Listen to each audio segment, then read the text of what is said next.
Mom, starting tomorrow, these are your new responsibilities in this house. Renata's words echoed in my head as I read the paper she had just handed me. It wasn't a suggestion. It wasn't a request. It was an order. My own daughter, in my own home, was giving me a work schedule as if I were a newly hired domestic worker.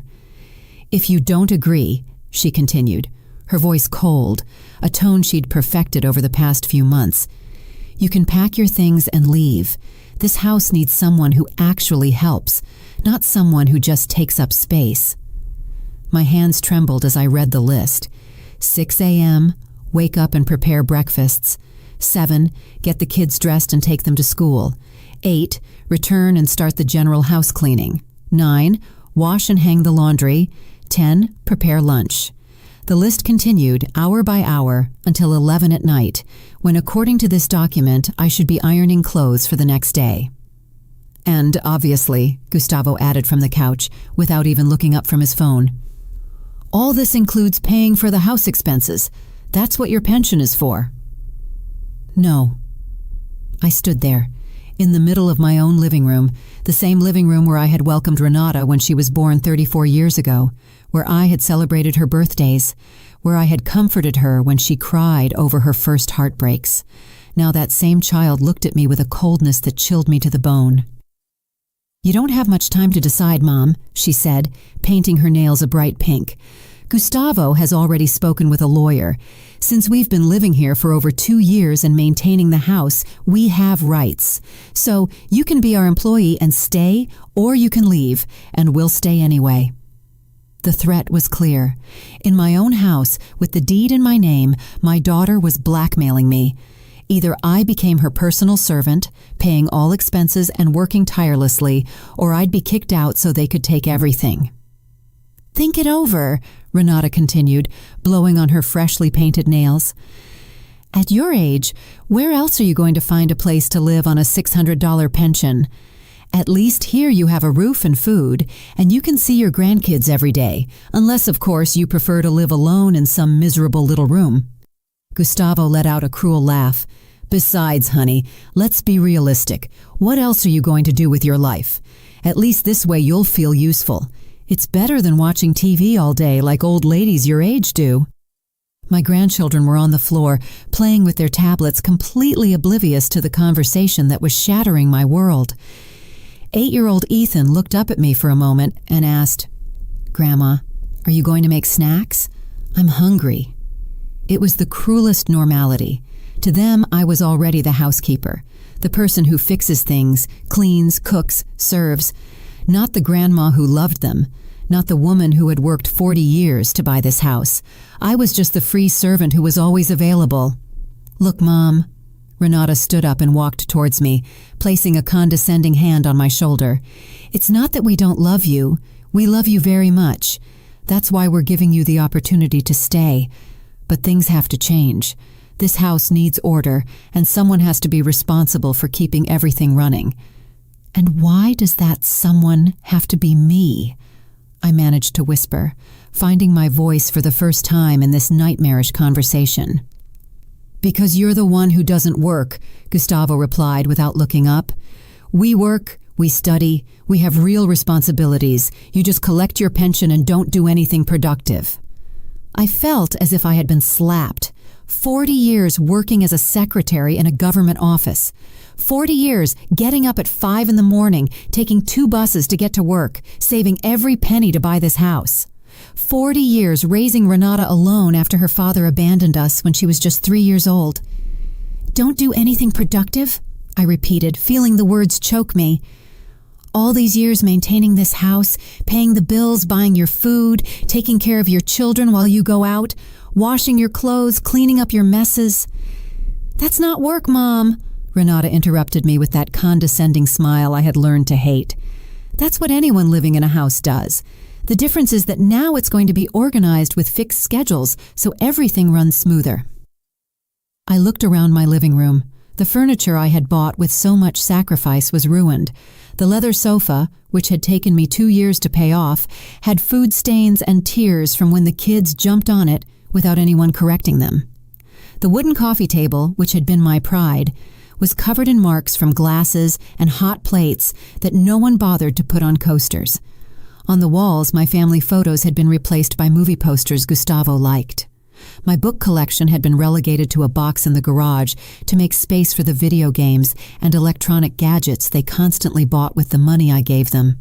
Besides, Renata continued, examining her nails with satisfaction, this is going to be good for you. It's going to give you purpose.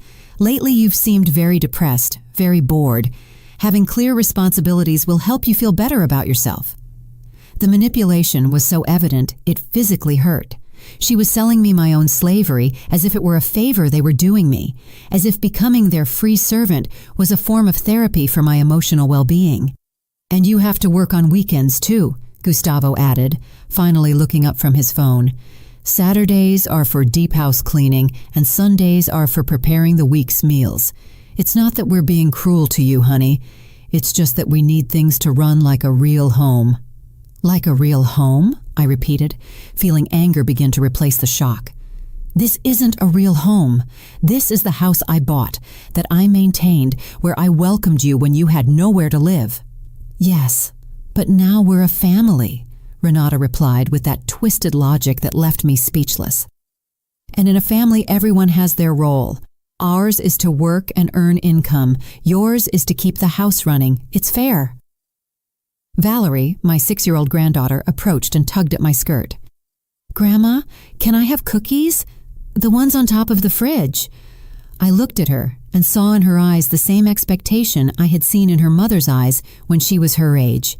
The expectation that Grandma always says yes, always fixes things, always available. But now that expectation came with an official schedule, an unsigned contract, an implicit threat. In a moment, my love, I told her, caressing her head.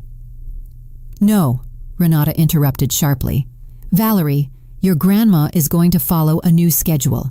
If you want something, you have to ask her at the right time. It's 4 p.m. now, and according to the schedule, this is her snack prep time anyway.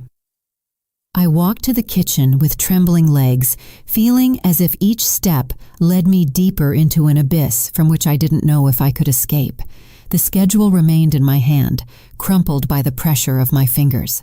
It was like holding my own emotional death sentence. When I opened the pantry, I realized how empty it was. 3 broken cookies at the bottom of a package, an expired can of tuna, and half a bag of rice. In the refrigerator, the situation wasn't much better. 2 yogurts Renata had bought for herself, 1 of Gustavo's beers, and the leftovers from 3-day-old dinner that no one else had wanted to eat. Grandma, there are no cookies, Valerie shouted from the living room with that impatience she had learned from her mother. I'm coming, my love, I replied, knowing perfectly well that I would have to improvise with what little there was, or rather, with what little they had left me to have in my own kitchen. I heard Renata's footsteps approaching. Her heels echoed with an authority they hadn't had in this house before. It was as if the simple act of having handed me that paper had transformed her into the official owner of everything. Mom, while you're in the kitchen, I wanted to remind you that you need to go to the supermarket early tomorrow. I made a list of everything we need, she said, sticking a paper on the refrigerator door. It's about $150 worth of groceries. Oh, and you also need to stop by the pharmacy to pick up the kids' vitamins and Gustavo's special shampoo. $150, a quarter of my monthly pension for a week's worth of groceries, for a family that had decided my money was theirs, by right. Renata, my pension doesn't stretch that far every week, I managed to say, though my voice sounded strangely small in my own kitchen. Oh, Mom, always the same, she sighed dramatically. You know Gustavo is saving to buy us our own house. We can't be spending our income on food and basic necessities. Besides, you eat here every day. It's normal for you to contribute to the expenses. The logic was so twisted it made me dizzy. Gustavo was saving for his own house while living rent-free in mine. He ate my food and used my services. And I, the real owner of the property, had to pay for the privilege of being their free domestic worker. And what if I don't have enough money? I asked, though I already knew what her answer would be. Then you'll have to adjust and buy the basics first. The children need to eat well. Mom, you can't be selfish with money when there are little ones in the house. Selfish with my own money, in my own house. The word stabbed me like a dagger in the chest. Gustavo appeared at the kitchen entrance, stretching as if he had just woken from a nap. It was 4:30 in the afternoon on a Tuesday, and he was in his pajamas watching television while I took care of everything else. "Honey, could you prepare something good for dinner? It was a tough day at work today," he said, opening the refrigerator and pulling out a beer as if it were the most natural thing in the world. "A tough day?" I couldn't help but ask. "I thought you hadn't left all morning." "I work from home on Tuesdays," he replied with a tone that made it clear I had no right to question his schedule. "Virtual meetings, important calls. It's very stressful. That's why I need to relax when I'm done." I looked at the clock, 4:30 in the afternoon. If he had worked from home, his workday had lasted exactly 3 hours, considering I had seen him sleeping on the couch at 1 in the afternoon. "Besides," he continued, taking a long swig of his beer, "Renata and I were talking about some additional rules to make the house run smoother. For example, we need you to respect our downtime. When we're in the living room watching television, it would be better if you didn't interrupt with cleaning or cooking noises." "But the schedule says I have to cook at this time," I replied, holding up the paper still in my hand. "Yes, but without making noise. Or you can cook earlier when we're not resting. It's a matter of better organization." The contradiction was absurd. I had to cook at fixed times, but without disturbing their rest periods, which apparently covered most of the day. I had to follow strict rules that changed at their convenience. Renata returned to the kitchen with a smile that didn't reach her eyes. It was that smile she had perfected since adolescence, the one she used when she wanted something or when she was about to say something particularly hurtful, disguised as concern. "Mom, I also wanted to talk to you about your room," she said, leaning against the counter as if she owned the place. "Gustavo and I think it would be better if you moved to the small room in the back. We need the master bedroom because it's bigger, and we have more things." The master bedroom. My master bedroom. The room where I had slept for 30 years, where I had cried after my husband's death, where I had dreamed of watching my grandchildren grow up in a loving environment. Now they wanted to relegate me to the tiny service room, literally. "That room is very small, Renata," I said, feeling my voice crack. "There's barely enough room for a twin bed." "It's perfect for you, Mom. You don't need much space anyway, and that way we can have a bigger closet for our clothes and the kids' stuff. It's more practical for everyone." More practical for everyone. That was the mantra that justified every humiliation, every loss of dignity, every step towards my conversion into a shadow in my own life. "Besides," Gustavo added, "the small room is closer to the kitchen. It'll be easier for you to get up early to prepare breakfast without disturbing anyone." Of course, my new location in the house had been calculated to maximize my usefulness as a domestic worker, close to the kitchen to serve better, far from the main living areas so as not to bother the true inhabitants of the house. "And when do I have to move?" I asked, though I already knew I had no real choice. "This weekend would be perfect," Renata replied cheerfully, as if we were planning a vacation. "Gustavo can help you move the heavy things. Well, the few things you need to take. Most of the furniture in the master bedroom we're going to use ourselves. The furniture I had bought, the solid wood dresser, which had been my first purchase when I got my first job, the vanity with a mirror where I had gotten ready for my wedding, the marital bed where I had conceived Renata, all of that would now be theirs because it was more practical." Ethan ran into the kitchen with his tablet in his hands and an urgent expression. "Grandma, my battery died and I need the charger. Where is it?" "In my room, honey. Go get it," I said automatically. "No," Renata intervened firmly. "Ethan, you can't go into your grandma's room without permission. She'll bring you the charger when she finishes preparing snack." The humiliation was complete. Now, not even my grandson could freely enter my room, but Renata and Gustavo could decide when and how I should move, what furniture I could keep, and which room I was allowed to live in. "And one more thing, Mom," Renata continued, as if it were an endless list of new restrictions. Sundays are our family day. Gustavo and I want to spend quality time with the kids, so it would be better if you plan to go out on those days. You can go to the park, visit a friend, whatever you want. We just need space to be a family. Sundays. My family day, too. The day I had reserved for years to do special activities with my grandchildren. To cook together, to watch movies cuddled on the couch. Now it was the day I became an intruder in my own home. "And where am I supposed to go every Sunday?" I asked, feeling tears well up in my eyes. "I don't know, Mom. You surely have friends. You can go for a walk, go to church. There are many things a person your age can do. The important thing is that you have your own activities, that you don't depend so much on us for entertainment." That night I couldn't sleep.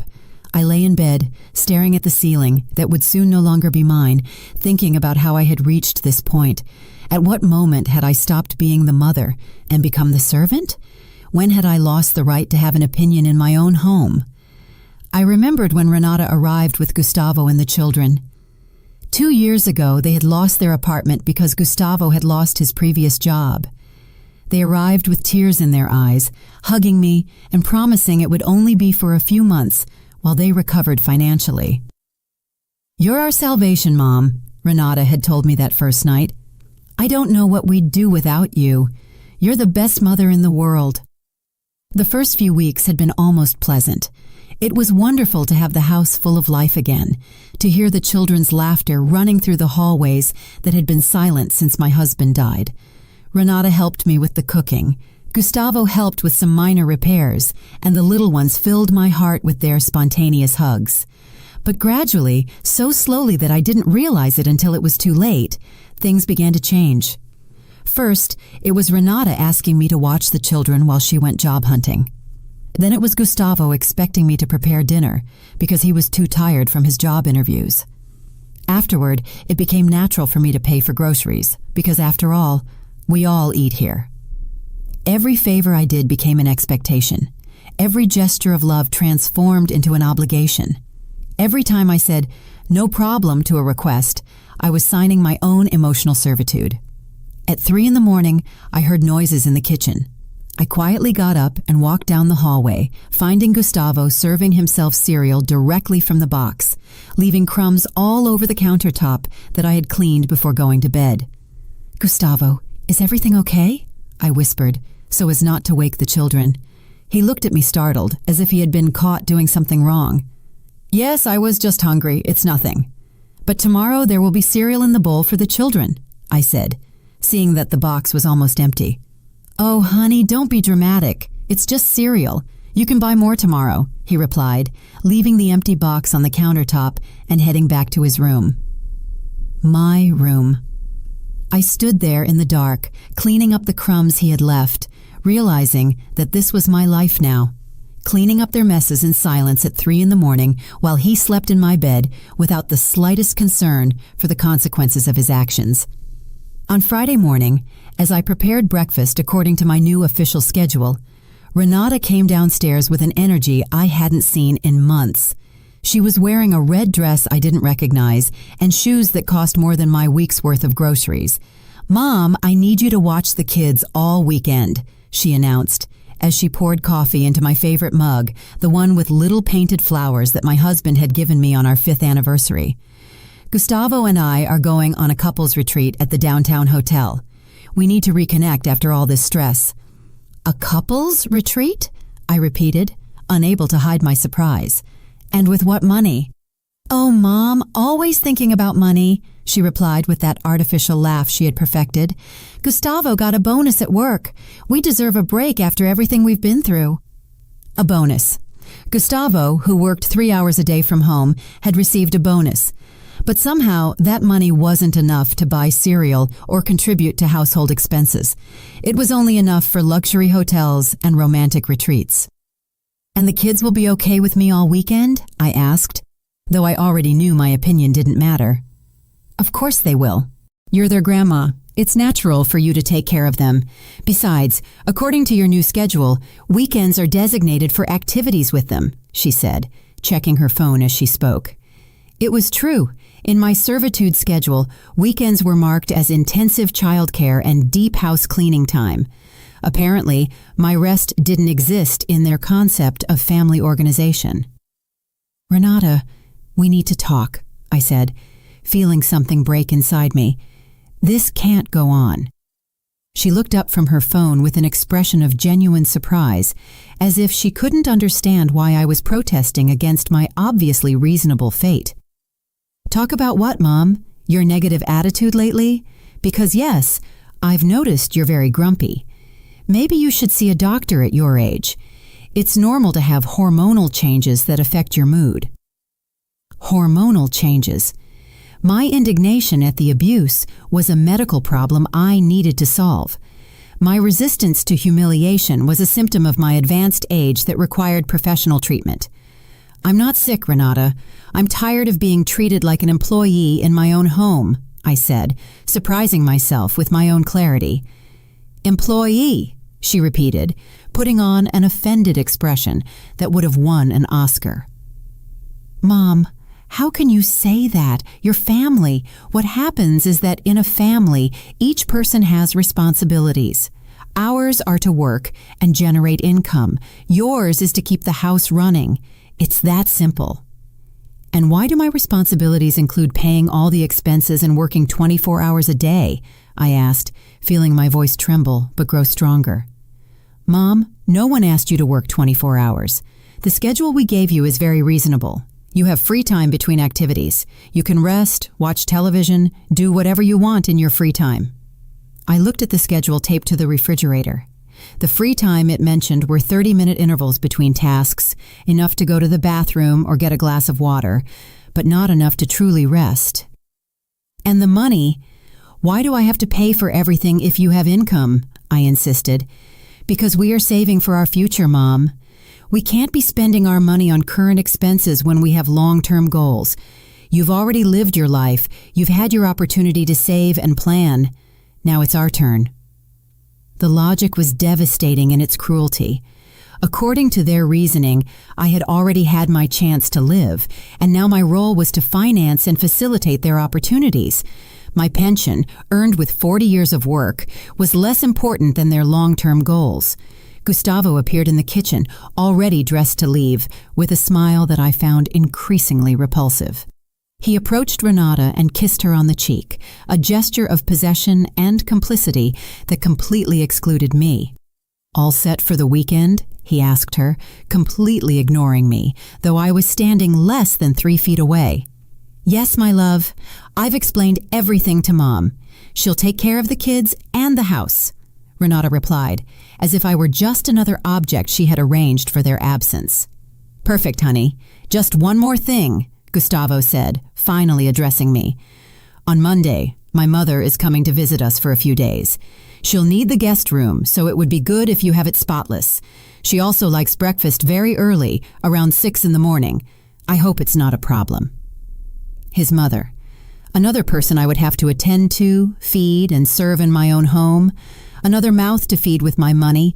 Another person who would expect my services as if it were the most natural thing in the world. "And how long is she staying?" I asked, though I already sensed I wouldn't like the answer.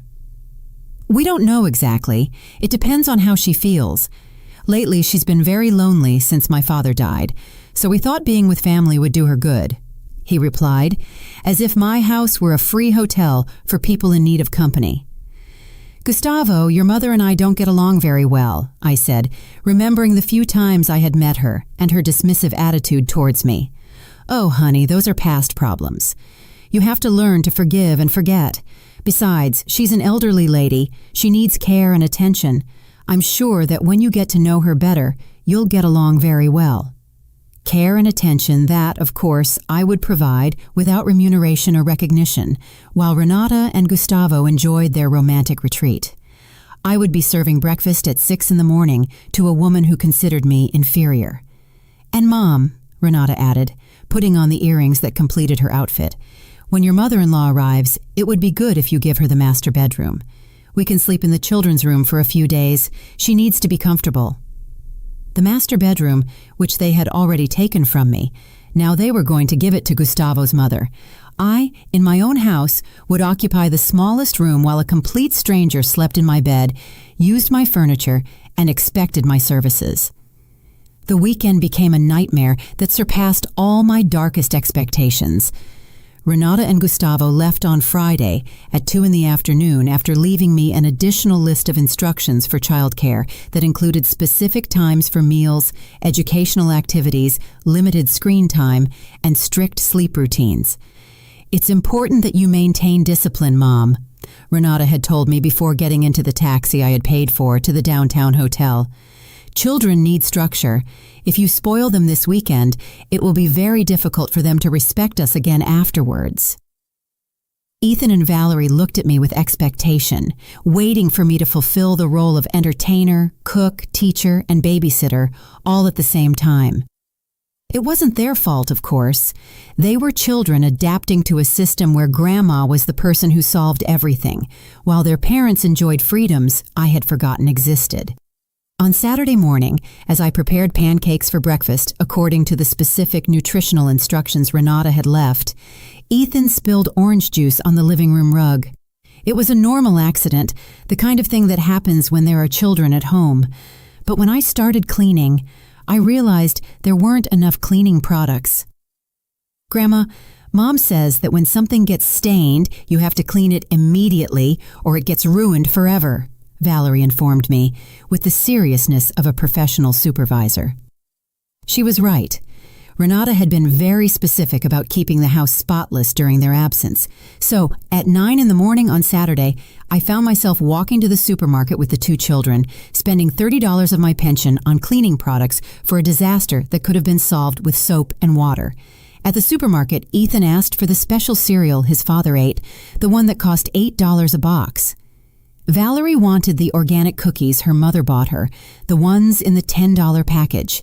I looked at the prices and made desperate mental calculations, knowing that every dollar I spent was a dollar less for my own needs.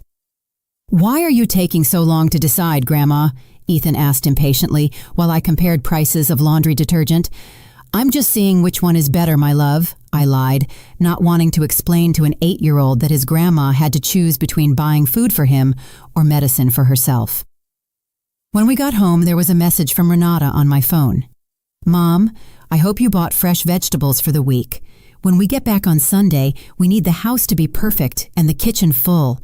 We don't want to arrive at an empty house after our relaxing trip. Fresh vegetables. Another $50 I hadn't budgeted for. Another 2 hours walking with the children because the taxi money would have to be used for food.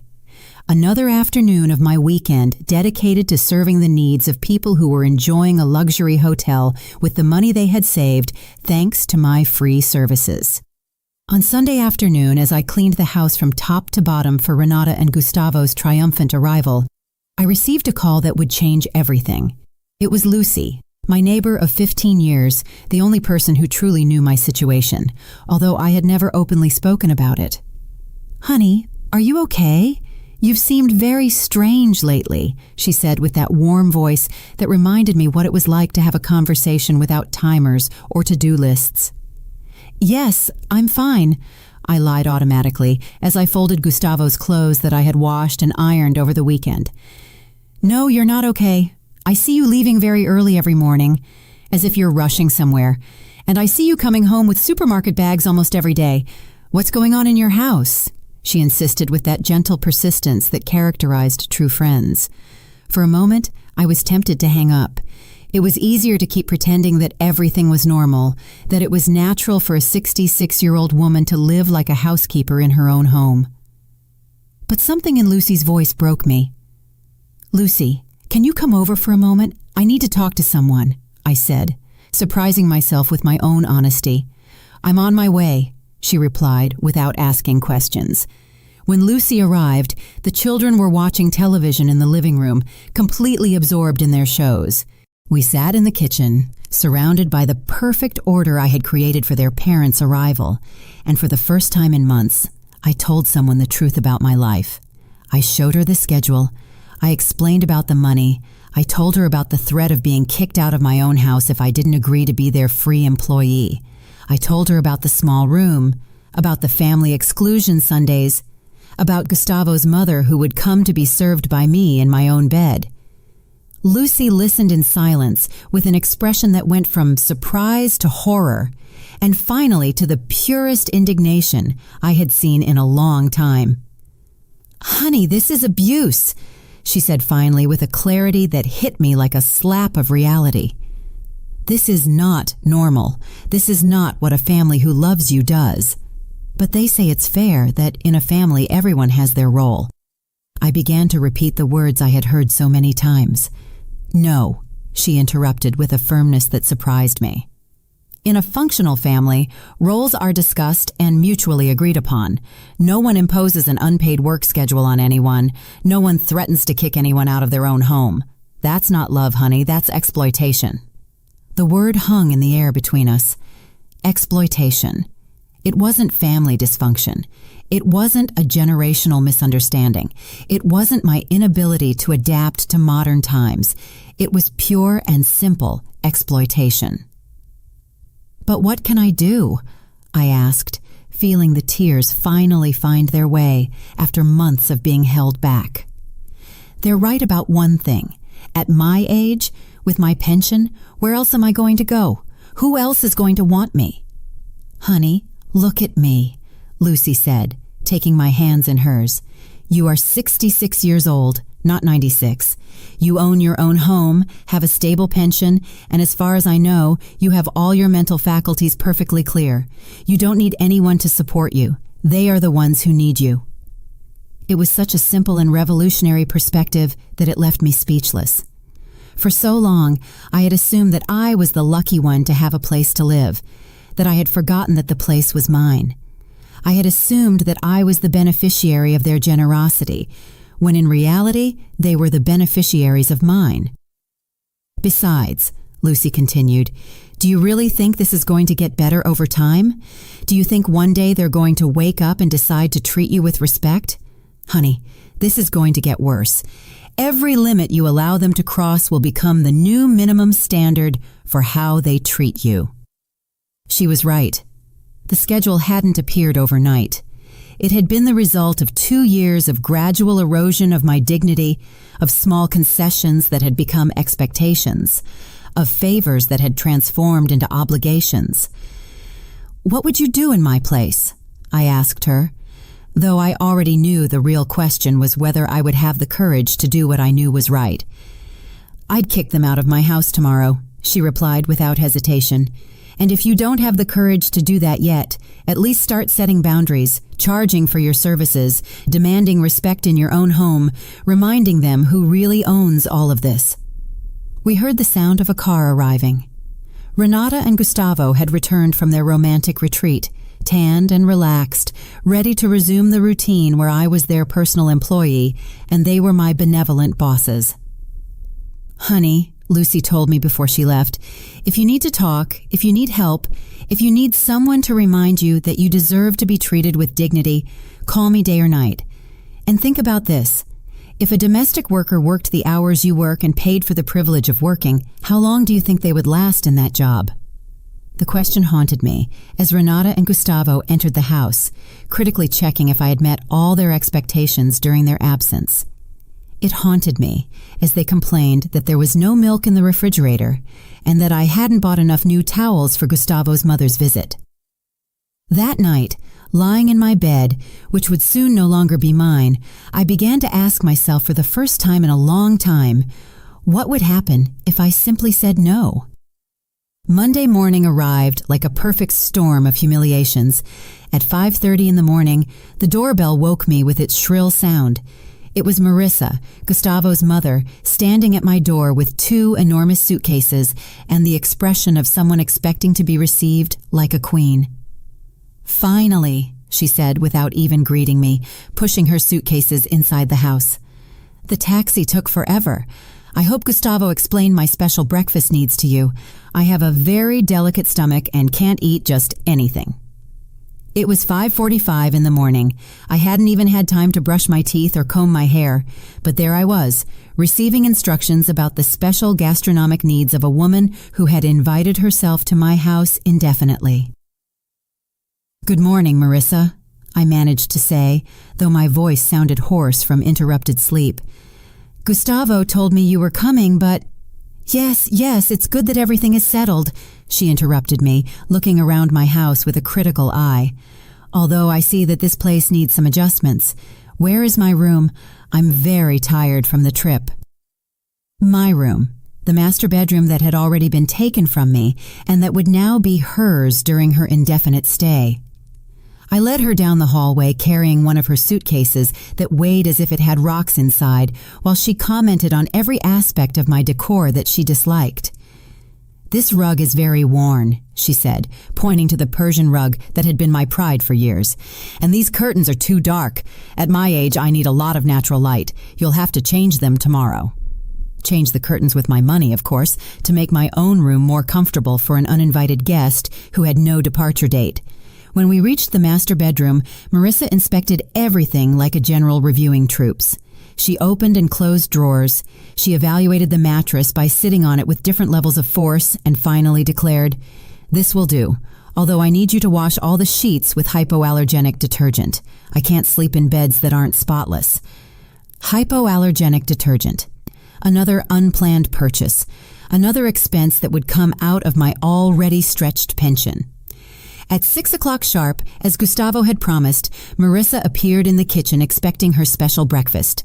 She was wearing a silk nightgown and feathered slippers, as if she were the owner of a luxury hotel instead of a guest in my house. "I need 2 scrambled eggs, but very dry, no oil, whole wheat toast, but barely toasted, not burnt, very light coffee, almost like tea, and fresh fruit, but only the perfectly ripe ones." She recited her demands as if it were a menu I should have memorized. I had no eggs. I had no whole wheat bread. I had no fresh fruit because I had spent all my money over the weekend on the children's whims and cleaning products to keep the house perfect for Renata and Gustavo's return. "Marissa, I don't have exactly what you're asking for, but I can prepare something similar," I began to explain. "What do you mean, you don't have any?" She interrupted me with an indignation that filled the entire kitchen. "Gustavo didn't tell you what I needed? This is unacceptable. A house without the basic ingredients for a decent breakfast." At that moment, Gustavo appeared in the kitchen, already dressed for work, with that annoyed expression he wore when something interfered with his perfectly organized routine. "What's going on here? Why so much noise so early?" he asked, although it was his mother who had been shouting. "Your housekeeper doesn't have food in the house," Marissa replied, pointing at me as if I were a defective object. "How am I going to have breakfast without the basic ingredients?" Housekeeper. She hadn't even bothered to pretend that I was anything more than that. To her, I was simply the service staff of her son's house, hired to attend to her needs, without question. "Honey, didn't you go to the supermarket this weekend?" Gustavo asked me with that reproachful voice he had perfected to make me feel like a punished child. "Yes, I did, but I spent the money on what Renata asked for the children and—" I began to explain. "Oh, please," he interrupted me. "You always have excuses. My mother needs to have a proper breakfast. Go to the supermarket now and buy what's needed, and next time, plan better. Go to the supermarket at 7 in the morning, spend more money I didn't have to please a woman who treated me like trash in my own house." All this while, Gustavo prepared to go to his 3-hour-a-day job, and Renata continued to sleep peacefully in the children's room. "And with what money?" I asked, feeling something harden inside me. I already spent everything I had this weekend. "With your pension money, obviously," Gustavo replied, as if it were the stupidest question in the world. "That's what you have income for, right? To keep the house running?" "My pension is already committed for this month," I said with a firmness that surprised me. "I don't have any more money available for unplanned expenses." The silence that followed was so dense, it could be cut with a knife. Gustavo looked at me as if I had blasphemed, and Marissa had the expression of someone who had just witnessed the most incomprehensible rebellion in history. "Are you telling me you can't buy food for my mother?" Gustavo asked, raising his voice with an indignation that would have been comical if it hadn't been so cruel. "I'm telling you I don't have money available right now," I repeated, keeping my voice as calm as possible. "This is incredible," Marissa exclaimed, addressing her son as if I weren't present. "This is the kind of service the family receives in this house, an employee who refuses to do basic shopping." "Honey, this can't go on," Gustavo said, adopting a tone he would have used to scold a problematic employee. "If you can't fulfill the basic responsibilities of maintaining this house, then perhaps we need to reconsider the living arrangements." There was the veiled but clear threat again. "Do you comply with our demands, or do you leave your own house? Do you serve our family without limits, or do you lose the right to live in the place you yourself bought and paid for?" At that moment, Renata appeared in the kitchen, still in her pajamas, but fully awake thanks to the noise of the argument. Her presence immediately changed the dynamic of the conversation, as if she were the manager arriving to resolve a labor dispute. "What's going on here?" she asked, though it was obvious she had been listening from the hallway. "Your mother is refusing to go to the supermarket to buy breakfast for my mom," Gustavo explained to her, as if he were a child reporting another child's bad behavior. "Mom," Renata said, with that voice of disappointment she had perfected since adolescence, "is it true that you don't want to buy food for Grandma Marissa?" The manipulation was perfect. They had transformed my resistance to spending money I didn't have into a cruel refusal to feed a needy elderly woman. They had turned my attempt to set basic financial boundaries into an inexcusable act of selfishness. "It's not that I don't want to," I explained, feeling myself defending against accusations I shouldn't have to refute. "It's that I've already spent all my money for this month, and I don't have any budget left for additional purchases." "Oh, Mom, always exaggerating about money," Renata sighed dramatically. "How much can breakfast cost? $10, $15. Don't tell me you don't have $1 to feed your family." $15 that would become $30 tomorrow, $45 the day after tomorrow. A constant drain on my pension to keep comfortable a woman who openly despised me. "Besides," Gustavo added, "my mother won't be here forever. It's only temporary while she adjusts to being alone. Can't you make this small sacrifice for the family?" Temporary. The same word they had used when they arrived 2 years ago for a stay of a few months. The same empty promise they had used to justify every new invasion of my space, every new demand on my time, every new hole in my budget. "And how long is Marissa going to stay?" I asked, though I already knew I wouldn't like the answer. "We don't know exactly," Gustavo replied vaguely. "It depends on how she feels, whether she finds activities she likes in the neighborhood, whether she adapts well to the house routine." The house routine. My routine of serving, cleaning, cooking, and paying for the privilege of doing so. The routine where I was the free domestic worker for a family that had decided my house was theirs by right. At that moment, as I stood in my own kitchen, being scolded for not wanting to spend my pension on the whims of a woman who treated me like trash, something definitively broke inside me. It wasn't a dramatic moment of enlightenment. It was more like when a dam breaks. First a small crack, then a constant flow, and finally an unstoppable avalanche of clarity. "Okay," I said with a calm that surprised even myself. "I'll go to the supermarket and buy what Marissa needs for her breakfast." Everyone seemed to relax immediately, as if my surrender had restored the natural order of the universe where I obeyed without questioning. But there was something different in my voice, something none of them detected because they were too used to assuming my submission. "Perfect, Mom," Renata said with that condescending smile she reserved for when I came to my senses. "I knew you'd understand in the end how important it is to make Grandma Marissa feel welcome." I quickly dressed and left for the supermarket, but this time I didn't go straight to the food section. This time I first went to the pharmacy in the shopping center where I knew there was an ATM, not to withdraw money for Marissa's breakfast, but for something completely different. I withdrew $200 from my savings account, money I had been saving for emergencies, but I realized this was the biggest emergency of all, the emergency of recovering my dignity before it was too late. With the money in my wallet, I walked to a lawyer's office I had seen advertised in the local newspaper. It was early, barely 8:30 in the morning, but the receptionist informed me that Attorney David Miller handled emergency consultations from 9. "Is it an emergency?" the receptionist asked me, a young woman with a kind smile. Yes, I replied without hesitation. I think it is.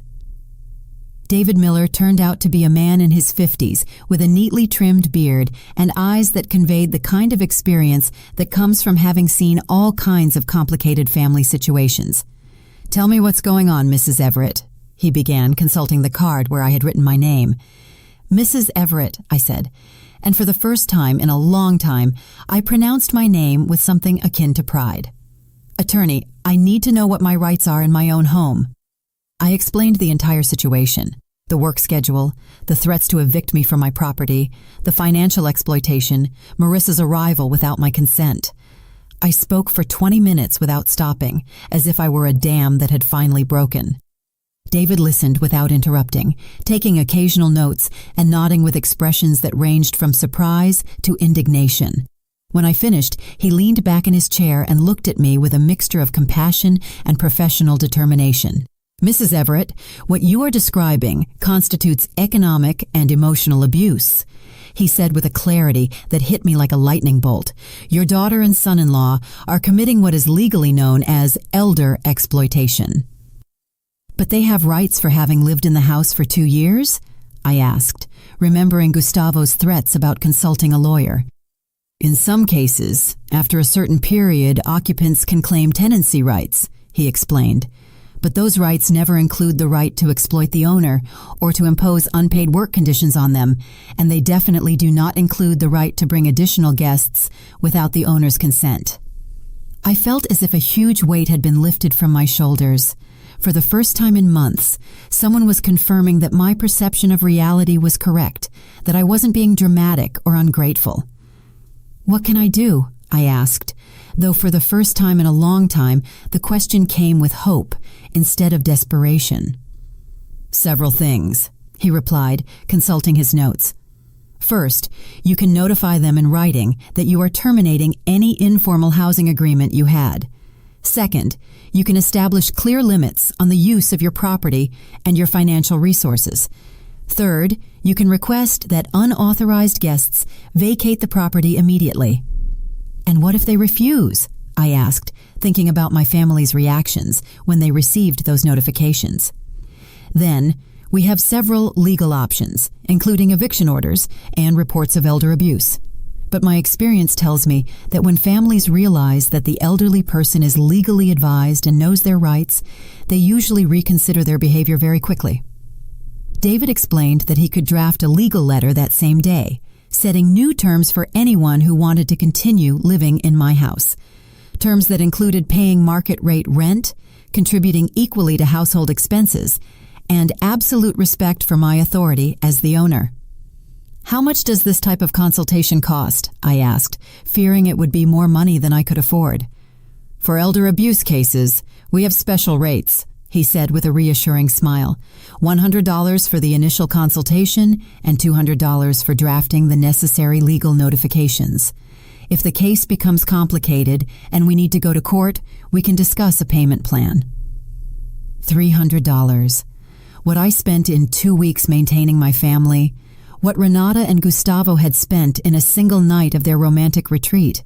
For the first time in a long time, it seemed like money very well spent. Attorney Miller, I want you to draft those letters today, I said, taking the money from my wallet with hands that no longer trembled. Excellent decision, Mrs. Everett. These letters will be ready this afternoon. Do you want me to deliver them personally to your family, or do you prefer to do it yourself? Myself, I replied without hesitation. I think it's time I had an honest conversation with my family.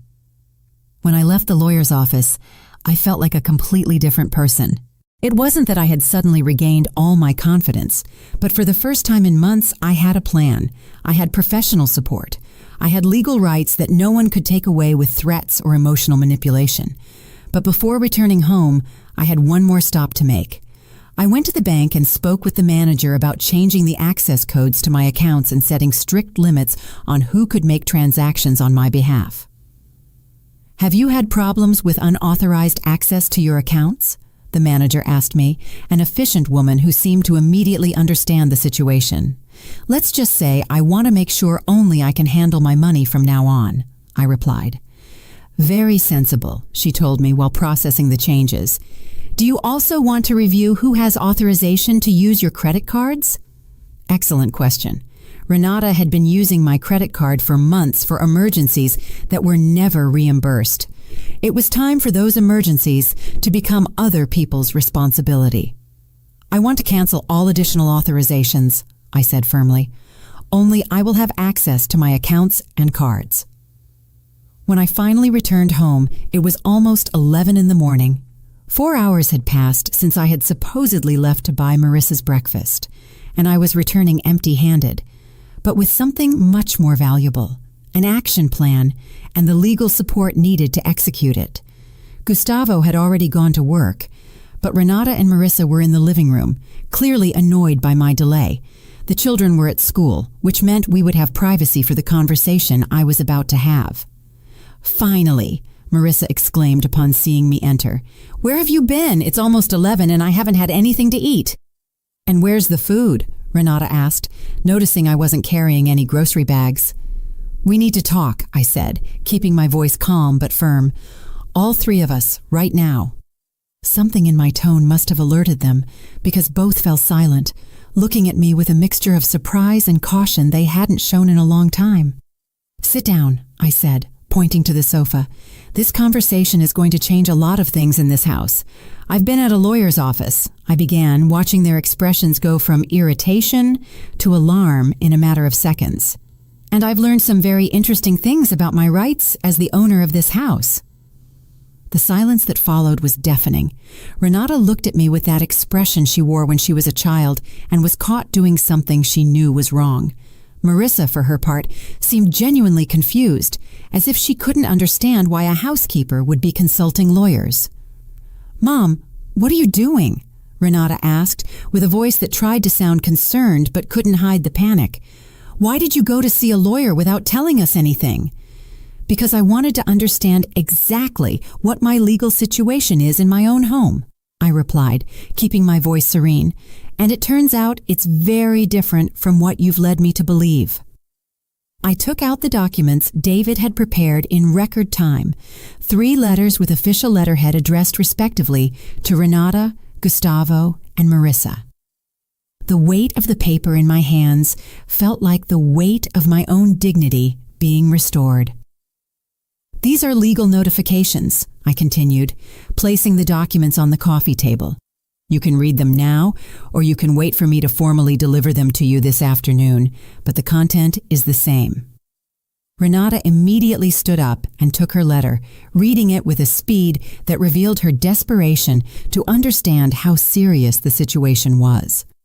Marissa took hers with trembling hands, while I watched her expression of superiority gradually transform into shock. This is ridiculous, Renata exclaimed after barely reading the first page. You can't kick us out of the house. We're your family. I'm not kicking you out, I replied with a calm that surprised me. I'm offering you the opportunity to stay under new conditions, fair and legal conditions. Renata's letter clearly stated the new rules.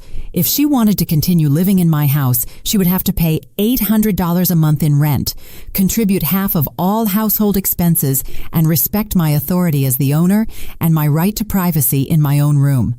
$800, she shouted, waving the paper as if it were a cruel joke. Mom, you know we don't have that kind of money. Then maybe it's time you looked for a real job, I replied, using the same condescending tone she had perfected for speaking to me.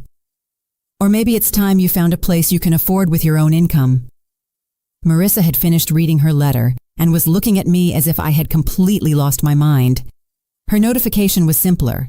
She had 48 hours to vacate the property, as her presence had not been authorized by the owner. You can't do this, she stammered, her voice breaking with indignation. I'm an old woman. You can't kick me out on the street like a criminal? I'm not kicking you out on the street, I replied firmly. I'm asking you to return to your own home or to find accommodation in a place where you are a welcome guest, not an imposed burden. Gustavo won't allow this, she threatened, getting up from the sofa with more energy than she had shown since her arrival. He will defend his mother. Gustavo can defend his mother in your house. I said, pointing towards the door. "This is my house, and my rules are respected here." Renata had remained silent, reading and rereading the letter as if she expected the words to magically change. When she finally looked up, there were tears in her eyes, but not the kind of genuine sadness. They were the calculated tears she had used since childhood to manipulate situations in her favor. "Mom, how can you do this to us?" she whimpered with a voice that tried to sound devastated. "We love you. We just wanted us to be a united family, and this is how you pay us back? You threaten us with lawyers?" "A united family doesn't work with work schedules for one of its members," I replied, standing firm against her performance. "A united family doesn't threaten its members with kicking them out of their own home if they don't agree to be free domestic workers." "We never threatened to kick you out," she protested, though both of us knew that was exactly what they had done. "Renata, I have the list you gave me," I said, taking the crumpled schedule from my purse. "At the end, it clearly says that if I don't agree with these conditions, you understand that I prefer to find another place to live. What do you call that?" She was speechless for a moment, clearly looking for some way to reinterpret her own written words. Finally, she opted to change strategy. "Okay, maybe we were too strict with the schedule," she admitted, adopting a conciliatory tone. "We can change that. We can be more flexible. You don't need to bring lawyers to solve family problems." "The problem isn't just the schedule, Renata," I said, feeling stronger with each word. "The problem is that you have turned me into your unpaid housekeeper. The problem is that you spend my pension as if it were yours. The problem is that you invite people into my house without my permission and expect me to attend to them." Marissa, who had been listening to our discussion with increasing agitation, finally exploded. "This is crazy. Gustavo told me he lived with a loving family. He didn't tell me he would live with a crazy old woman who thinks her house is a hotel." "Precisely," I replied, looking directly into her eyes. "This is not a hotel. It is my house. And in my house, guests are invited, not imposed." "But I am Gustavo's mother," she shouted, as if that gave her automatic rights over my property. "And I am the owner of this house," I retorted with a firmness I didn't know I possessed. "Your family relationship with Gustavo does not give you rights over my home." Renata had been silently calculating, probably doing math on how much it would actually cost them to live independently. When she spoke again, her voice had a desperate tone I had never heard from her. "Mom, let's be realistic," she said, trying to sound rational. "We can't pay $800 in rent plus household expenses. You know that. And you can't live alone at your age either. We need each other." "I've lived alone before," I replied. "I lived alone for 10 years after your father died, before you arrived. And I lived very well, thank you very much." "But now you're older," she insisted, playing the age card as a last resort. "What are you going to do if you get sick? What are you going to do if you need help?" "I'll hire professional help if I need it," I said, an idea that had just occurred to me but sounded perfectly sensible. There are many services for seniors that charge for their services and provide them with respect and professionalism. "Are you going to pay strangers instead of accepting help from your family?" she asked, as if the idea were personally offensive. "I'm going to pay for professional services instead of being exploited by people who take advantage of my love for them," I corrected. "There's a very important difference." At that moment, the phone rang. It was Gustavo, probably calling to check that his mother had been properly attended to during his absence. Renata ran to answer, speaking in urgent whispers that clearly communicated that a family crisis was unfolding. While she spoke, Marissa approached me with an expression that had changed from indignation to something akin to respect. It was the first time she had looked at me as if I were a real person instead of a talking piece of furniture. "Honey," she said with a considerably softer voice, "maybe we can reach some arrangement. I don't have to stay in the master bedroom. Can I sleep on the sofa?" "Oh, Marissa," I interrupted her gently, "the problem isn't where you sleep. The problem is that you came to my house without my invitation, expecting to be treated like an honored guest indefinitely. That's not fair to either of us." Gustavo arrived home 20 minutes after Renata's call, with an expression I had never seen before. It wasn't his usual condescending arrogance, it was something much more dangerous. It was the face of a man who realized that his parasitic world was about to collapse. "Honey, we need to talk," he said, with a controlled voice that didn't fool me at all. "Renata told me about these ridiculous letters you brought from some charlatan lawyer." "Attorney David Miller is not a charlatan," I replied calmly. "He is a lawyer specializing in landlord-tenant rights and elder protection. And these letters are not ridiculous. They are perfectly valid legal notifications."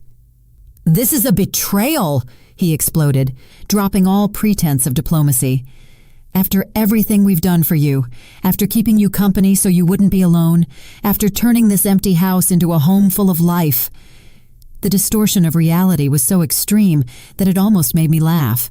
According to their version of events, they had been doing me a favor by coming to live rent-free in my house, eating my food, using my services, and spending my money.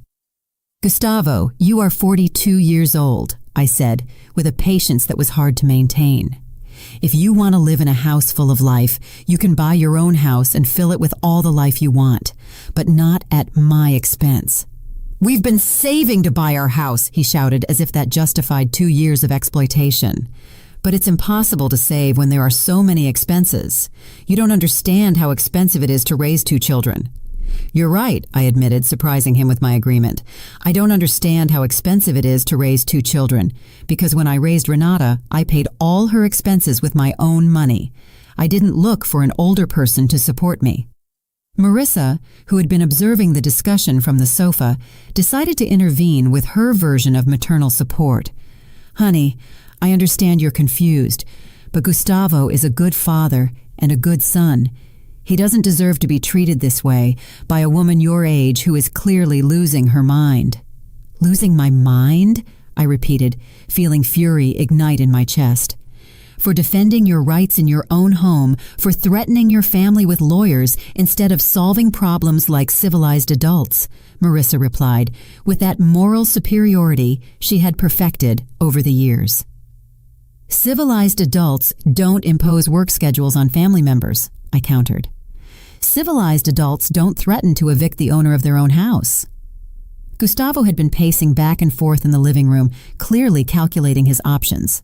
When he stopped, he had that expression he wore when he was about to play his strongest card. "Okay, honey," he said with a smile that didn't reach his eyes. "If you want to play with lawyers, we can play with lawyers, because it turns out we've also been consulting about our rights." "What rights?" I asked, though I already suspected where he was going. "The rights of tenants who have lived on a property for more than 2 years, he replied triumphantly. "The rights of parents who have been raising their children in a stable home. The rights of a family that has been maintaining a property that was deteriorating from lack of care." It was exactly the threat David had warned me they would try to use. The difference was that now I was prepared to face it. "Gustavo," I said with a calm that clearly unnerved him, "I suggest you show those legal consultations to your real lawyer, because mine assured me that no court in the country would grant tenant rights to people who haven't paid rent and who have been financially exploiting the owner." Gustavo's expression changed immediately. It was obvious that his legal consultations had been internet searches or conversations with friends, not real professional advice. "Besides," I continued, pulling out my own ace in the hole, "my lawyer informed me that what you have been doing is called elder exploitation and that it is a federal crime. So if you want to involve more lawyers in this situation, go ahead, but I warn you that the legal consequences for you will be much more serious than for me." The silence that followed was absolute. Even the children, who had arrived from school during our discussion and were listening from the hallway, remained completely still. "You're threatening to sue us?" Renata asked, with a small voice she hadn't used since she was a teenager. "I'm not threatening you with anything," I replied. "I'm explaining the legal consequences of your actions, the same consequences my lawyer explained to me this morning." Ethan appeared at the living room entrance with his school backpack still on his shoulders and a confused expression. "Why is everyone yelling? And why is Grandma crying?" Indeed, Marissa had started crying, but they weren't tears of sadness. They were tears of rage and humiliation from someone who realized she had completely lost control of a situation she thought she had mastered. "It's okay, my love," I told Ethan, approaching to hug him. "The adults are having an important conversation about how we're going to live in this house." "Are we leaving the house?" Valerie asked, who had appeared behind her brother with wide eyes. My granddaughter's innocent question broke my heart, but it also reminded me why I was doing all this. These children deserve to grow up in an environment where family relationships were based on love and mutual respect, not exploitation and manipulation. "That depends on your parents," I replied honestly. "If they decide they want to stay here, respecting the house rules and contributing fairly, they can stay. If not, they'll have to find another place to live." "What rules?" Ethan asked with that direct curiosity children have. "Rules like all adults living here have to work and contribute to expenses," I explained. "Rules like no one can force other family members to work without rest. Rules like we all deserve to be treated with respect." Gustavo looked at me with an expression that would have been intimidating a week ago, but now seemed simply pathetic. "Honey, are you confusing the children with these adult dramas?" "The children were already confused," I countered. They were confused seeing their grandma being treated like a housekeeper. They were confused hearing their parents talk about kicking their grandma out of her own house. Now at least they're hearing that there's another way to live as a family. Renata approached her children and hugged them in a gesture that would have been tender if it hadn't been clearly calculated to generate pity. "Children, go to your room and do your homework. The adults need to finish talking." When the children left, the atmosphere in the living room became even more tense. It was as if we were all waiting for someone to make the next move in a chess game where the rules had completely changed.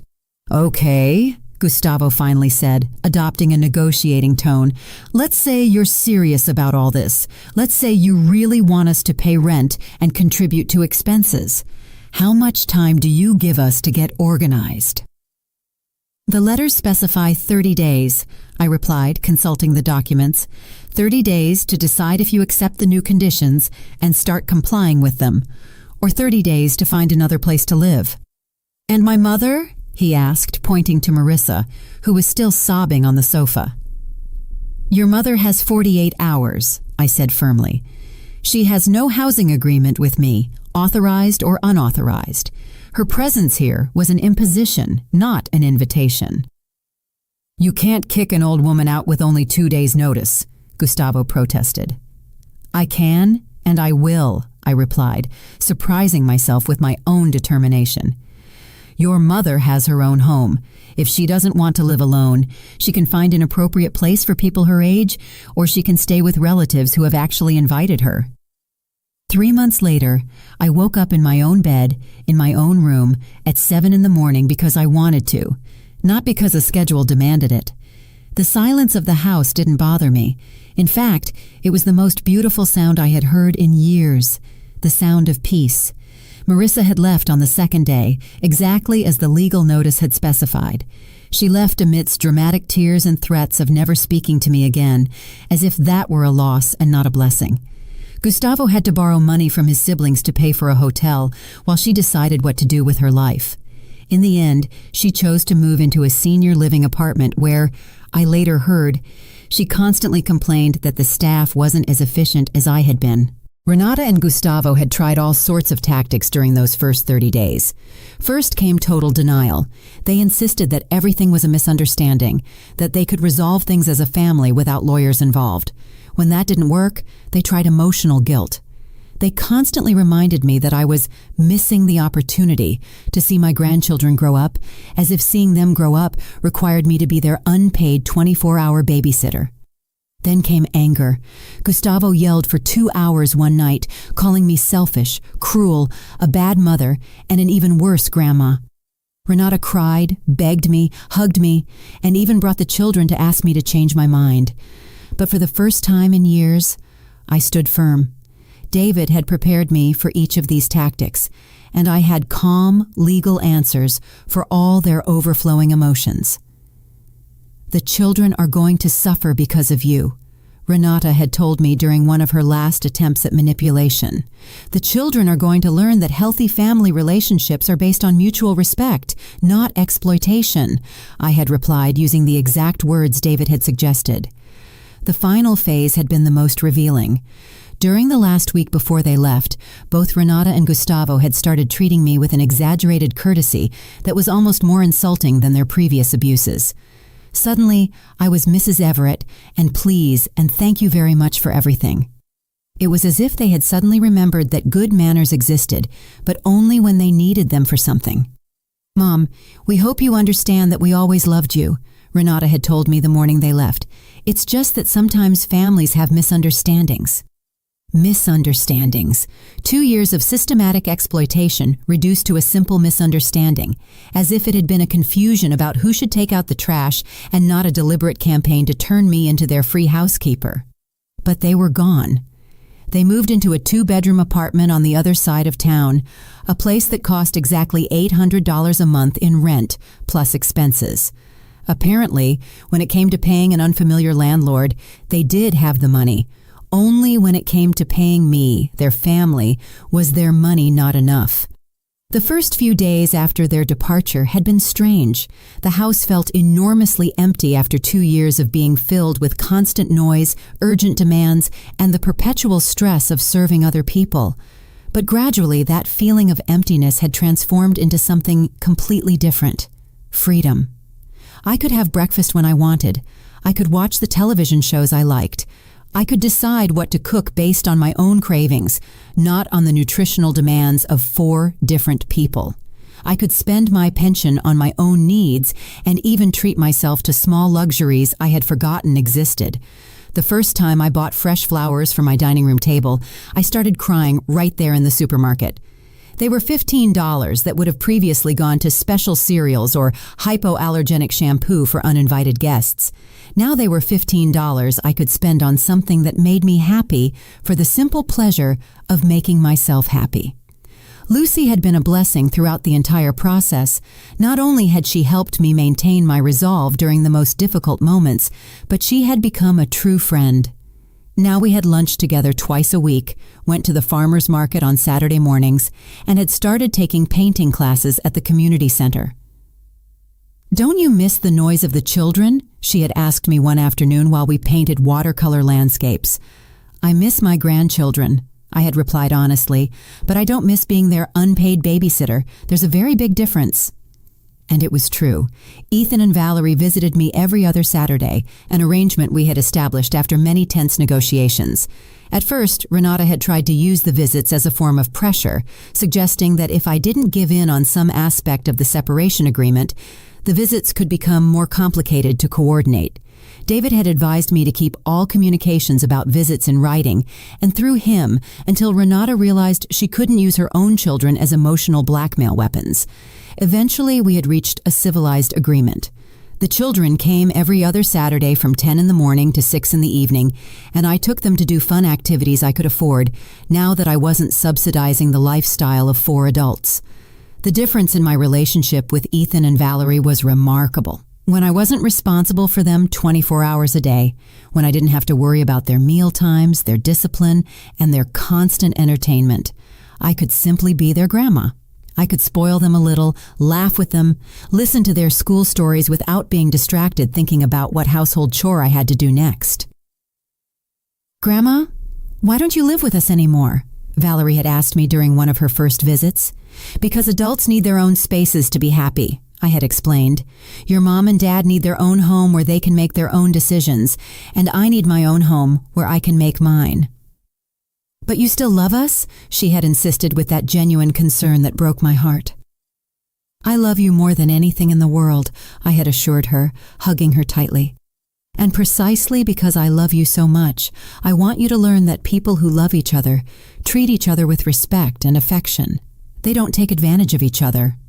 Ethan, who was older and more observant, had understood the situation surprisingly maturely. "Mom and Dad made you work a lot, didn't they, Grandma?" "Yes, my love," I had admitted, "but now we're all learning better ways to be a family." That morning, 3 months after the big change, I woke up with a feeling I had completely forgotten. Positive expectation. Not anxiety about what demands would await me during the day, but genuine curiosity about what good things I could choose to do. David had called me the previous week to inform me that Renata and Gustavo had officially withdrawn any legal claims to my property. Apparently, their consultations with real lawyers had confirmed what I already knew. They had no legal rights over my house, and any attempt to establish such rights would only result in charges of elder exploitation. "How does freedom feel, Mrs. Everett?" David had asked me with that warm smile I had come to appreciate so much. "It feels like waking up from a very long nightmare," I had replied. "It feels like remembering that I am a person, not an object." That morning, I got up when I wanted, had breakfast what I wanted, and dressed to go to my new favorite activity, senior dance classes I had discovered at the community center. At 66, I was learning to salsa. I had made new friends and was rediscovering parts of myself I had forgotten existed. As I prepared to leave, I looked at my reflection in the bathroom mirror. The woman who looked back at me no longer had that perpetually tired and anxious expression she had worn for the past 2 years. Her eyes were bright, her back straight, and she had something she had lost without realizing it. She had dignity. As I left the house, I locked the door and walked to the bus with firm steps. It was my house, my life, my decision.